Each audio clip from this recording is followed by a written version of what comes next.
Degree programs आपको बताता चलूं जिसको करने के बाद आप मेडिकल फील्ड के अंदर 17 स्केल की गवर्नमेंट सेक्टर में आप जॉब हासिल कर सकते हैं।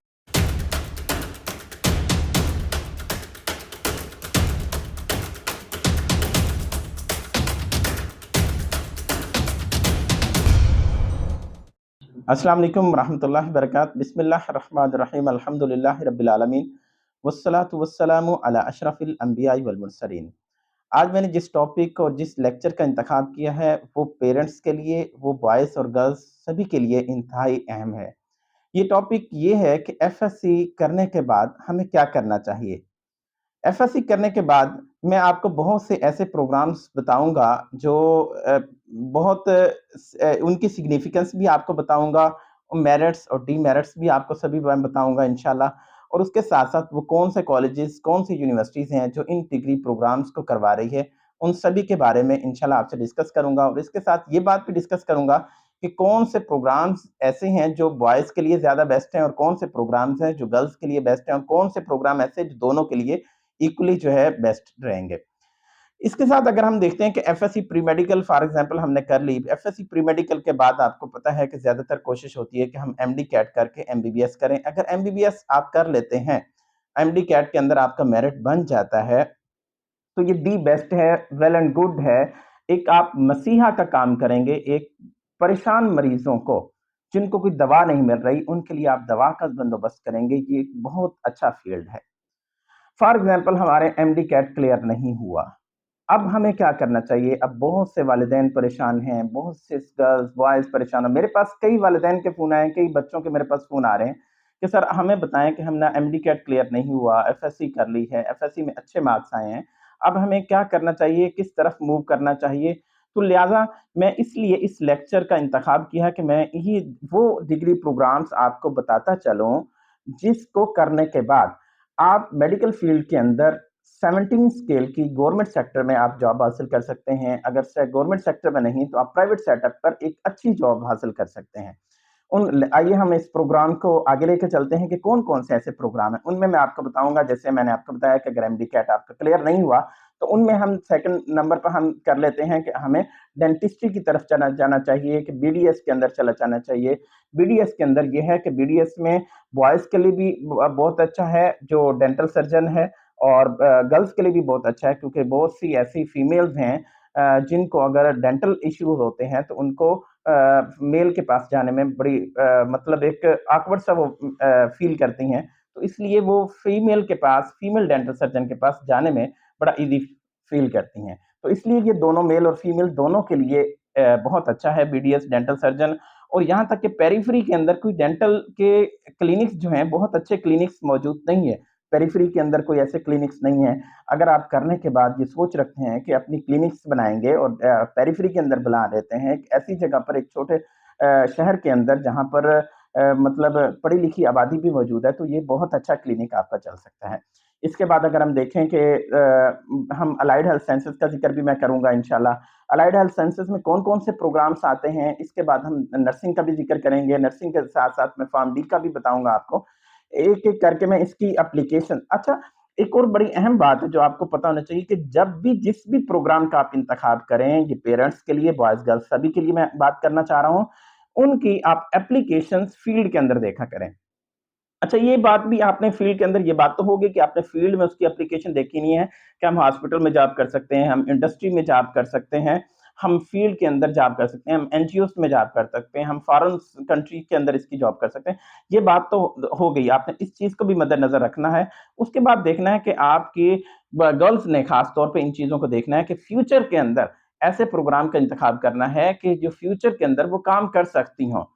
तो आपको यूनिवर्सिटीज़ के अंदर, कॉलेजेस में ढेरों प्रोग्राम मिलेंगे, आपको सैकड़ों प्रोग्राम्स आपको मिलेंगे, लेकिन उनकी फील्ड के अंदर कोई खास एप्लीकेशंस नहीं है। तो इसलिए हमेशा इंतखाब अच्छी एप्लीकेशंस वाले का करना चाहिए। चलिए हम शुरू करते हैं कि कौन-कौन से प्रोग्राम्स हैं। उनमें से नंबर 1 हम कहते हैं कि अलाइड हेल्थ साइंसेज़ के अंदर मैं अगर बात करूँ तो हमारे पास बहुत से प्रोग्राम्स में से जो खास हैं मैं सिर्फ उनका ज़िक्र करूँगा कि पहले नंबर पे आप कर लेते हैं कि BS MLT, BS medical laboratory technology. अब बीएस मेडिकल लेबोरेटरी टेक्नोलॉजी की अगर आप करने के बाद गवर्नमेंट सेटअप में आपको 17 स्केल की जॉब मिलती है। अगर आप प्राइवेट सेटअप में देखें तो जितने भी आप बड़ी लेबोरेटरीज देखेंगे उनके अंदर लेबोरेटरी जो मैनेजर होता है वो लैब टेक्नोलॉजिस्ट होता है, क्योंकि इसकी डिग्री करने के बाद इसको लैब टेक्नोलॉजिस्ट कहा जाता है। इसका लैब सुपरवाइजर जो है वो लैब टेक्नोलॉजिस्ट होता है, शिफ्ट सुपरवाइजर लैब टेक्नोलॉजिस्ट होता है। उसके बाद लैब टेक्नोलॉजिस्ट वैसे भी जो मतलब काम अच्छी लेबोरेटरीज में जितने भी काम करने वाले होते हैं, वो निचले लेवल पर भी जो काम कर रहे होते हैं, वो सारे के सारे लैब टेक्नोलॉजिस्ट ही होते हैं। इसके साथ आपको यह है कि एमएलटी की डिग्री एक वो है जिसमें आपको फॉर एग्जांपल मैं आपको बताता हूँ उसकी मतलब ज़्यादा एप्लीकेशंस तो मैं इसलिए नहीं बता रहा कि क्योंकि वक़्त की मुनासिबत से मुझे सारे प्रोग्राम्स का आपको तारुफ़ करवाना है। उसमें यह है कि फॉर एग्जांपल आपको एक फ़ीवर हो जाता है, एक डॉक्टर के पास आप जाते हैं, तो अब फ़ीवर नहीं पता उसको कि आया कि फ़ीवर किसी इन्फेक्शन की वजह से इन्फ्लेमेटरी रिस्पॉन्स से हो गया है, आया कि उसको मलेरिया है, आया कि टाइफाइड है। अब कौन बताता है उसको? बताएगा कौन? लेबोरेटरी डायग्नोसिस से आपको पता चलेगा कि उसको कौन-सा फ़ीवर है। यानी एक एमएलटी की जो प्रोग्राम है, ये मेडिकल की फ़ील्ड के अंदर एक रीढ़ की हड्डी की हैसियत रखता है। इसके बाद ये है कि गवर्नमेंट सेटअप में भी इसकी बहुत सी जॉब्स होती हैं, नहीं तो आपको लेबोरेटरीज़ का पता है कि छोटे से बड़े शहर तक देखें तो आप कई लेबोरेटरीज़ आपको एक-एक शहर के अंदर आपको मिल जाती हैं। इसके बाद अगर हम देखें जो अहम डिग्री प्रोग्राम इसके बाद हम देखें होगा वो बीएसआरआईटी है। रेडियो इमेजिंग टेक्नोलॉजी है। रेडियो इमेजिंग टेक्नोलॉजी में आप देखें कि फॉर एग्जांपल मैं अगर उसकी एप्लीकेशन में बताऊं तो आप देखें कि एमआरआई सेंटर्स आप देखें, आप सीटी स्कैन सेंटर देखें, आप डॉपलर स्कैन देखें, आप थायराइड स्कैन देखें, आप इसके अलावा एक्सरे वगैरह देखें, ये सारे के सारे प्रोग्राम किस में आते हैं? आरआईटी के अंडर आते हैं। अब बहुत सी बीमारियां ऐसी हैं, आपने खुद भी सुना होगा कि ब्रेन हेमरेज हुई है, क्या करना चाहिए? एमआरआई करवा के आए। आपकी रीढ़ की हड्डी का मसला है, क्या करना चाहिए? आप सीटी स्कैन करवा के आए। आपको लिम्फोमा है, आपको हॉजकिन लिम्फोमा है, नॉन हॉजकिन लिम्फोमा है, कैंसर है, आप सीटी स्कैन करवा के मतलब बहुत सी डायग्नोसिस जो हैं, आपकी आजकल सीटी स्कैन की बुनियाद पर या एमआरआई की बुनियाद पर की जाती हैं। ये प्रोग्राम भी बहुत अच्छा है और जी गर्ल्स के लिए खास तौर पे बड़ा एक सोफिस्टिकेटेड सा जो है मतलब प्रोग्राम है, जो गर्ल्स के लिए बड़ा अच्छा रहता है। अगर बीएसआरआईटी आरआईटी करेंगे तो बॉयज़ के लिए भी बहुत अच्छा है। इसके बाद अगर हम देखें कि बीएसओटीटी बीएसओटीटी में मैं कहूँगा कि गर्ल्स के लिए ठीक नहीं है, क्योंकि ये एक हेक्टिक ड्यूटी है और हेक्टिक हार्ड वर्क ड्यूटी है। इसके लिए बॉयज़ ही ठीक सूटेबल रहते हैं। तो बीएसओटीटी ओटी टेक्नोलॉजिस्ट कहलाता है। इसमें यह है कि सर्जन के बाद जो नीचे लेवल पर सर्जन के बाद जो मतलब सुपरवाइज़ कर रहा होता है उस सर्जरी के उस ऑपरेशन थिएटर को वो टेक्नोलॉजिस्ट कर रहा होता है। इसके बाद बीएस एनेस्थीसिया बीएस एनेस्थीसिया कुछ जॉब्स ऐसी होती हैं, कुछ प्रोग्राम्स ऐसे हैं जिसकी मार्केट में बहुत ज़्यादा शॉर्टेज है। इनमें से एक प्रोग्राम मैं आपको बताऊँ कि बीएस एनेस्थीसिया है। एनेस्थीसिया की अगर फॉर एग्ज़ाम्पल 10 वैकेंसी आती हैं तो उसमें एप्लीकेंट 6 या 7 मौजूद होते हैं, क्योंकि उनके जो एनेस्थीसिया टेक्नोलॉजिस्ट हैं बहुत कम अवेलेबल हैं। तो एनेस्थीसिया की जॉब बहुत अच्छी है और वेरी सोफिस्टिकेटेड है, वेरी वेरी सोफिस्टिकेटेड है कि इसमें क्योंकि जितना भी सर्जरी में काम हो रहा होता है वो सर्जन ने करना होता है, ये ओटी टेक्नोलॉजिस्ट ने करना होता है। एनेस्थीसिया वाले ने उसको एनेस्थीसिया देना है और उससे एनेस्थीसिया से उसके बाद आउट करना है। उसका बहुत अच्छा काम होता है। तो इसलिए अगर जो फीमेल्स कर सकती हैं, गर्ल्स कर सकती हैं, तो उनके लिए सोफिस्टिकेटेड है, वो करना चाहें तो वहाँ पर इस फील्ड में जा सकती हैं, लेकिन बॉयज़ के लिए भी इक्वली जो है बहुत अच्छा है ये भी। इसके साथ ये कुछ ऐसे चंद प्रोग्राम्स मैं आपको बताऊँ, प्रोग्राम्स बहुत सारे हैं। बीएस के अंदर जो डिग्री प्रोग्राम्स हैं, मगर ये जो प्रोग्राम मैंने बीएस एमएलटी बताया है आपको, बीएस आरआईटी बताया है और बीएस ओटीटी बताया है और बीएस एनेस्थीसिया का बताया है। और इसके साथ बीएस अगर आप करना चाहें ऑप्थोमोलॉजी के अंदर, ऑप्टोमेट्री के अंदर आप बीएस कर सकते हैं। ये बीएस प्रोग्राम भी बहुत अच्छा है, मतलब आँखों का आई सर्जन के बाद आई डिपार्टमेंट के अंदर जो सुपरवाइज कर रहा होता है इस आई डिपार्टमेंट को, वो कौन होता है? वो हमारा आईटी टेक्नोलॉजिस्ट होता है। अच्छा, ये तो हमारे हो गए एक डिग्री प्रोग्राम। मैंने आपको फिर ये बताऊँ कि हमारी मार्केट के अंदर, हमारी यूनिवर्सिटीज़ के अंदर बहुत से प्रोग्राम हैं, मगर जो सबसे इंतहाई अहम प्रोग्राम्स हैं, वो मैंने उनका ज़िक्र आपसे किया है। अब इसकी क्योंकि एप्लीकेशंस अगर आप फ़ील्ड के अंदर इसकी एप्लीकेशंस देखते हैं, तो इसकी बहुत अच्छी एप्लीकेशंस मौजूद हैं। एमआरआई सेंटर्स देखें, आपको बहुत से हॉस्पिटल में मिलेगा, आपको इसके अलावा प्राइवेट सेंटर्स में आपको मिलेगा। इसके बाद अगर वो देखें आप क्या नाम है ओटी देखें, आपको ऑपरेशन थिएटर हर छोटी से छोटे शहर से लेके बड़े से बड़े शहर के अंदर आपको ऑपरेशन थिएटर मिलेगा। इसके बाद अगर आप देखें उसका एनेस्थीसिया का, ज़ाहिर बात है जहाँ पे ऑपरेशन थिएटर है, ऑपरेशन थिएटर कभी भी एनेस्थीसिया के बगैर चल ही नहीं सकता। तो एनेस्थीसिया का बहुत अच्छा, और एनेस्थीसिया की जॉब है ये, इसके अंदर मतलब अगर हम पैसे के एतबार से देखें, हम सैलरी के एतबार से देखें, तो सैलरी के एतबार से बहुत अर्निंग जो है एनेस्थीसिया की जॉब है। एनेस्थीसिया वाला खास तौर पे ऑन कॉल भी काम करता रहता है जी। एक हॉस्पिटल में उसने को बुलाया गया, फिर दूसरे हॉस्पिटल में बुलाया, वो एक ही वक्त में कई हॉस्पिटल के एनेस्थीसिया का काम भी वर्क कर लेता है। ये तो हमारे एक डिग्री प्रोग्राम्स हो गए जो इंतहाई अहम थे, मैंने उसका जिक्र किया। इसके बाद मैं आपको बताता चलूं नर्सिंग डिपार्टमेंट। नर्सिंग डिपार्टमेंट में आज तक जो था, मेल नर्सिंग के बारे में एक कंसेप्ट था कि नहीं, फीमेल ही नर्स होती है, मेल नहीं होती। ये कंसेप्ट सिर्फ पहले जो मतलब मेल नर्सिंग का कंसेप्ट था वो कराची से और सिंध से चला है, मगर पंजाब और पूरे ओवरऑल पाकिस्तान के अंदर ये कंसेप्ट मेल नर्सिंग का नहीं था, ओवरऑल वर्ल्ड वो जरूर मौजूद था। मगर थ्रू आउट द वर्ल्ड इस वक्त भी नर्सिंग डिपार्टमेंट में मेल नर्सिंग की बहुत ज्यादा शॉर्टेज मौजूद है। तो इसलिए कुछ ऐसे प्रोग्राम्स जिसमें शॉर्टेज मौजूद है, वहां पे जॉब के चांसेस थोड़े से ज्यादा बढ़ जाते हैं। तो हमें बीएस जेनेरिक, जिसे जेनेरिक नर्सिंग के नाम से भी लोग पहचानते हैं, बीएस नर्सिंग के नाम से भी लोग उसको कह रहे हैं, क्योंकि जनरल नर्सिंग तो खत्म हो गया है, अब इसी को बीएस नर्सिंग का ही कहा जाता है।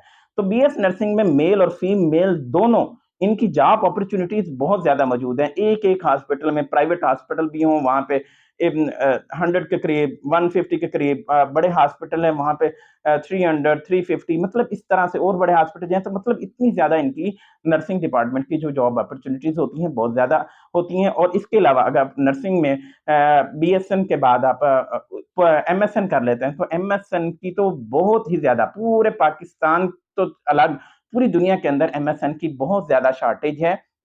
अगर हम पाकिस्तान में गिनना चाहें तो एमएसएन हम गिन सकते हैं, इतने थोड़े में जो है तादाद में मौजूद हैं। और वो फिर अपनी डिमांड के साथ ही अपने जॉब करते हैं कि हमें इतना पैसा चाहिए, हमें इतनी सैलरी चाहिए, मतलब अपनी डिमांड, क्योंकि उसके लोग भी बहुत कम मौजूद हैं।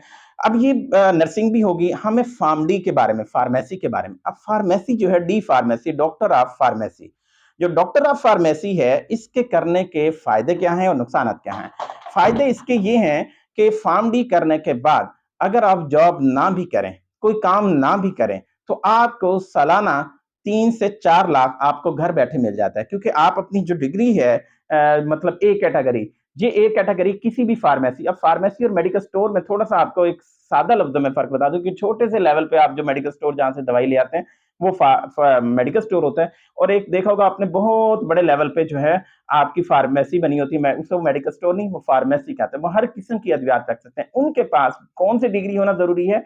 उनके पास फार्म डी की डिग्री का मौजूद होना जरूरी है। तो इसलिए अगर आप फार्म डी कर लेते हैं, तो फार्म डी के बाद जॉब की अपॉर्चुनिटी से आपको सीधी बात करूं कि बहुत कम है कि जॉब के लिए फार्म डी वाले बहुत से लोग जॉब करने के बाद ऐसे ही मतलब उनको इतनी जल्दी से जॉब नहीं मिलती, लेकिन उनको ये फायदा जरूर है कि घर बैठे उनको 3 से 4 लाख आसानी से सालाना मिल जाता होता है। तो ये फार्म डी हो गया। अगर मैं इन फील्ड के अलावा अप्लाइड बायोलॉजी की बात करूं, अप्लाइड बायोलॉजी में खासतौर पर वो लोग जाना चाहें जो टीचिंग का शौक रखते हैं। अब वो वालिदैन, कुछ वालिदैन ऐसे होते हैं, वो कहते हैं हॉस्पिटल में हमने ड्यूटी नहीं करवानी, क्योंकि नर्सिंग डिपार्टमेंट खास तौर पे वो डिपार्टमेंट है जिसमें नाइट ड्यूटी भी नर्सिंग की लगती है, चाहे वो मेल हो चाहे फीमेल फीमेल हो। कुछ वालिदैन होते हैं वो नहीं करने देते ड्यूटी, कुछ फीमेल्स होती हैं वो भी करना पसंद नहीं करती नाइट में ड्यूटी हॉस्पिटल्स के अंदर, ठीक है। तो इसलिए कुछ डिपार्टमेंट ऐसे हैं जिनमें सिर्फ मॉर्निंग की ही ड्यूटी होती है। अब मॉर्निंग की ड्यूटी में अगर कुछ वो वालिदैन जो ये शौक रखते हैं कि हमारी बेटी पढ़े, हमारा हमारा बेटा पढ़े, लेकिन एक टीचिंग लाइन में वो जाए, तो टीचिंग लाइन के लिए मैं आपको बताना चाह रहा हूँ, टीचिंग लाइन में इन तमाम फील्ड्स के अंदर भी जा सकते हैं जो मैंने सभी आपको बताई हैं, क्योंकि इसमें अगर आप एमफिल करेंगे, एमफिल किसी भी फील्ड में कर सकते हैं। अच्छा, इसमें एमएलटी का मैं एक मजीद आपको बताऊं कि एमएलटी एक ऐसी मल्टीटास्क फील्ड है जिसको करने के बाद आप माइक्रोबायोलॉजी में एमफिल कर सकते हैं, मॉलिक्यूलर बायोलॉजी में भी आप एमफिल कर सकते हैं, कुछ यूनिवर्सिटीज आपको हिमाटोलॉजी में भी करवा रही हैं एमफिल, और मॉलिक्यूलर बायोलॉजी बायोकेमिस्ट्री के अंदर भी एमफिल आप कर सकते हैं। तो उसके बाद पीएचडी भी इसी फील्ड में कर सकते हैं। मगर बाकी जो फील्ड हैं, वो जिस फील्ड का आप इंतखाब करेंगे आगे आपको उसी फील्ड में ही जाना पड़ेगा। तो अप्लाइड बायोलॉजी की कुछ फील्ड्स में आपको बताता हूं जिसके अंदर माइक्रोबायोलॉजी आ जाती है, जिसके अंदर बीएस कई यूनिवर्सिटीज करवा रही हैं, बीएस करवा रही हैं माइक्रोबायोलॉजी के अंदर भी करवा रही हैं, बीएस बायोटेक्नोलॉजी में भी करवा रही हैं, बीएस मॉलिक्यूलर बायोलॉजी में भी करवा रही हैं। अच्छा, ये फील्ड अगर मैं फील्ड के एतबार से कहूं तो ये फील्ड बहुत ही अच्छी है, मगर मैं एप्लीकेशन के एतबार से अगर सिर्फ बात करूं तो एप्लीकेशन पाकिस्तान में इसलिए बहुत कम है कि माइक्रोबायोलॉजी वाले बहुत से लोग फ्री इसलिए हैं कि वो लेबोरेटरी में जाते हैं, लेबोरेटरी में एक डिपार्टमेंट माइक्रोबायोलॉजी का होता है, तो इसलिए वहाँ पर जो एक बंदा अपॉइंट है, वो अपॉइंट है, वो जब तक वो फ्री नहीं होता वहाँ से जगह नहीं बनती। तो इसलिए छोटी लेबोरेटरी में तो वैसे ही माइक्रोबायोलॉजी की जगह नहीं होती। बड़ी लेबोरेटरीज़ में या बड़े हॉस्पिटल में एक-एक माइक्रोबायोलॉजिस्ट मौजूद होते हैं, तो इसकी एप्लीकेशंस बहुत कम है, लेकिन फील्ड बहुत अच्छी है।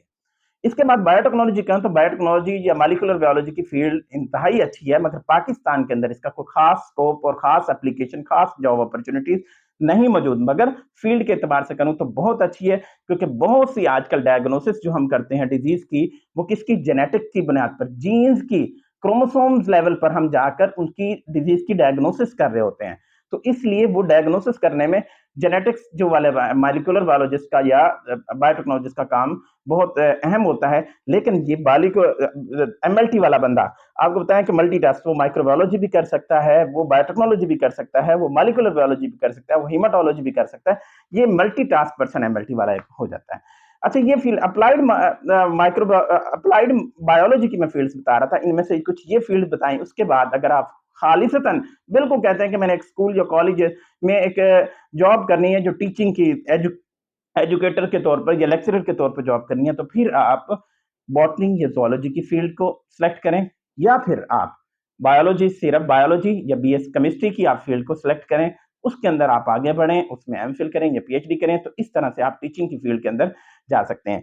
तो ये कुछ अहम जो गुफ्तगू थी। इसके बाद मैं आपको बताता चलूँ, जनरल मैं आपको बताऊंगा कि कौन सी यूनिवर्सिटीज़ हैं जो ये करवा रही हैं, कौन से कॉलेजेस हैं, इंतहाई मुख्तसर तौर पे मैं बताऊंगा, बाकी आप नेट से इसको सर्च कर सकते हैं। अगर मैं इस्लामाबाद से शुरू करूं तो इस्लामाबाद में NIH, national institute of health Islamabad, इसके बाद पिम्स है, उसके बाद शिफा इंटरनेशनल यूनिवर्सिटी है, शिफा इंटरनेशनल हॉस्पिटल है, इसरा यूनिवर्सिटी है, और भी बहुत से कॉलेजेस और यूनिवर्सिटीज़ हैं जो ये करवाती हैं। लेकिन चंद अहम यूनिवर्सिटीज़ के मैं आपको सिर्फ नाम बता रहा हूँ। अगर हम लाहौर में जाएँ तो लाहौर में अगर हम गवर्नमेंट सेटअप के अंदर बात करें तो हमारे पास जिन्ना हॉस्पिटल के अंदर अल्लामा इकबाल कॉलेज है, इसके बाद किंग एडवर्ड कॉलेज है, और इसके साथ सर्विसेज हॉस्पिटल है, चिल्ड्रन हॉस्पिटल है। ये सभी अलाइड हेल्थ साइंसेज के प्रोग्राम भी करवा रहे हैं, इनमें से कुछ जो है नर्सिंग के प्रोग्राम भी करवा रहे हैं। इसके बाद अगर हम प्राइवेट यूनिवर्सिटीज़ लाहौर में जाएँ तो हमारे पास शिफा इंटरनेशनल यूनिवर्सिटी है, इसके अलावा UCP university of central Punjab है, लाहौर यूनिवर्सिटी है, सुपीरियर यूनिवर्सिटी है, और अलनूर यूनिवर्सिटी है, जिसको पुराना एफएमएच के नाम से, Fatima memorial medical hospital and dental college के नाम से भी मशहूर था। ये है। अगर हम वापस उकाड़ा की तरफ आए तो उकाड़ा यूनिवर्सिटी है, वहाँ पर भी अलाइड हेल्थ साइंसेज के प्रोग्राम भी होते हैं और अप्लाइड बायोलॉजी के प्रोग्राम्स भी हो रहे हैं। अगर हम फैसलाबाद की तरफ जाएं तो जीसी यूनिवर्सिटी जो है गवर्नमेंट सेटअप के अंदर है, और रिफा का कैंपस भी वहाँ पर मौजूद है प्राइवेट सेटअप के अंदर। अगर हम यहाँ पर मुल्तान में आए तो मुल्तान के अंदर हमारे पास बीजेडयू यूनिवर्सिटी है, जिन्होंने फर्स्ट टाइम अभी इनटेक ले रहे हैं बीएस एमएलटी के बारे में के मुतलका। इसके अलावा BS molecular biology, BS biotechnology, BS biochemistry, ये सारे प्रोग्राम्स अपना बहाउद्दीन ज़िक्रिया यूनिवर्सिटी में भी हो रहे हैं, और वीमेन यूनिवर्सिटी में भी ये सारे प्रोग्राम्स हो रहे हैं। बाकी अलाइड हेल्थ साइंसेज के और नर्सिंग के मुतल्लिक अगर मैं बात करूं, अगर हम सिर्फ नर्सिंग में मुल्तान लेवल पे मैं बात करूं, लाहौर में भी नर्सिंग के बहुत से कॉलेज हैं, न्यू एडवांस कॉलेज है, शादरा कॉलेज है जो मेल नर्सिंग के बारे में मशहूर है। इसके अलावा शालामार कॉलेज है, बड़ा पुराना कॉलेज है, नर्सिंग के हवाले से लाहौर के अंदर मशहूर है। मुल्तान के अंदर अगर हम बीएस नर्सिंग के बात करूं तो उसमें हमारे पास एमएमडीसी आएगा, हमारे पास मुख्तार शेख आएगा, new life institute of nursing आएगा, शाहरुख ने आलम कॉलेज ऑफ हेल्थ साइंसेज ये आएगा। इसके साथ मेडिकेयर हॉस्पिटल भी आएगा। तो ये कुछ हॉस्पिटल हैं जो नर्सिंग के हवाले से मशहूर हैं। अलाइड हेल्थ के अंदर भी हमारे पास बख्तावर अमीन हॉस्पिटल है, इसके अलावा हमारे पास केम्स कॉलेज है, हमारे पास टाइम्स इंस्टीट्यूट है, मुल्तान यूनिवर्सिटी है, इस्लामिया कॉलेज है, इसके अलावा federal institute of health sciences है, और इसके साथ दी फिजियो कॉलेज है। ये कई कॉलेजेस हैं। इसके अलावा अलाइड हेल्थ कॉलेज है, अलाइड हेल्थ कॉलेज के नाम से। ये बहुत से कॉलेज हैं जो मुख्तलिफ यूनिवर्सिटीज़ के अंदर भी मुख्तलिफ शहरों के अंदर मौजूद हैं। इसके अलावा नेट पर भी आप सर्च कर सकते हैं कि कौन-कौन से कॉलेज अलाइड हेल्थ का प्रोग्राम करवा रहे हैं। मगर अहम बात वही है कि हमें प्रोग्राम कौन सा सेलेक्ट करना है, जिसकी एप्लीकेशन फील्ड के अंदर हो, और कॉलेज कौन से सेलेक्ट करना है या यूनिवर्सिटी कौन सी सेलेक्ट करनी है, वो जो हमें प्रैक्टिकली तौर पर, फिजिकली तौर पर, या किसी हॉस्पिटल के साथ उनका एमओयू हो और हमें फिजिकली तौर पर वहां पर भेजते हो, या अपनी यूनिवर्सिटी या कॉलेज लेवल पर हमें प्रैक्टिकल लाजमी करवाते हो, उन यूनिवर्सिटी का इंतखाब ज्यादा और कॉलेज का इंतखाब ज्यादा बेहतर रहेगा। अगर आप किसी मुतलका मज़ीद इसके बारे में जानकारी चाहते हैं या आप मालूमात लेना चाहते हैं, तो मैं आपको अपना व्हाट्सएप नंबर आपको दे देता हूँ 0333623890 आप इस पर मेरे से राब्ता कर सकते हैं। मज़ीद मालूमात के लिए इस वक़्त के लिए मैं इजाज़त चाहता हूँ। अल्लाह हाफ़िज़।